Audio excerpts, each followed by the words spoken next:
পশ্চিমবঙ্গ সরকারের WBSRD এর উদ্যোগে কোচবিহার দক্ষিণ বিধানসভা কেন্দ্রের পাটছড়া অঞ্চলে বক্সিরহাট বাজার থেকে বাসতলা হয়ে দেবনাথপাড়া পর্যন্ত 3,05,00,000 টাকার ব্যয়ে প্রায় 6 কিলোমিটার রাস্তার কাজের শুভ সূচনা করা হলো।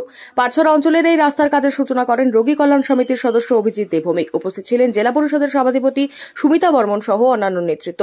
এ বিষয়ে জেলা পরিষদের সভাধিপতি ও রোগী কল্যাণ সমিতির সদস্য কি জানাচ্ছেন শুনুন। বিধানসভা কেন্দ্রের পাটছড়া অঞ্চল এটাকে কানেক্ট করবে হারিভাঙা গৌরাঙ্গ বাজার এবং বাসতলা মাতালহাট এই বর্ডার বক্সিরহাট বাজার থেকে শুরু হচ্ছে। এটা প্রায় 4 কোটি টাকা ব্যয়ে এই রাস্তা তৈরি হচ্ছে।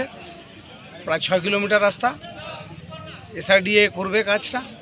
মাননীয় মুখ্যমন্ত্রীর প্রতি আমরা কৃতজ্ঞ যে কুচবিহারে আমরা গত লোকসভা নির্বাচনের পর থেকে প্রচুর রাস্তা তৈরি হচ্ছে এবং ইতিমধ্যে প্রায় 33টি বড় বড় রাস্তা 19 কিলোমিটার থেকে 16 কিলোমিটার 5 কিলোমিটার এরকম রাস্তা, সেই রাস্তাগুলো নির্মাণ হচ্ছে।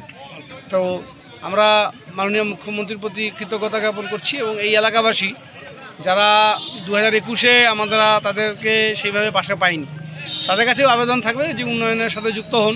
এই অঞ্চলে পাটছড়াতে ইতিমধ্যে আরও বেশ কয়েকটি উত্তরবঙ্গ উন্নয়ন দপ্তরের উদ্যোগেও বেশ কিছু কাজ শুরু হয়েছে এবং এখানে ইরিগেশনের তরফ থেকে শালটিয়ার বাঁধ বাঁধানোর কাজও শুরু হবে। 1200 মিটার একটা অনুমোদন আমরা পেয়েছি।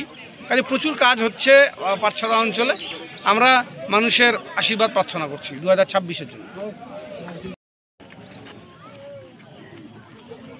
এটা মাননীয় মুখ্যমন্ত্রী শ্রীমতী মমতা বন্দ্যোপাধ্যায়ের অনুপ্রেরণায় WBSRD এর উদ্যোগে এখানে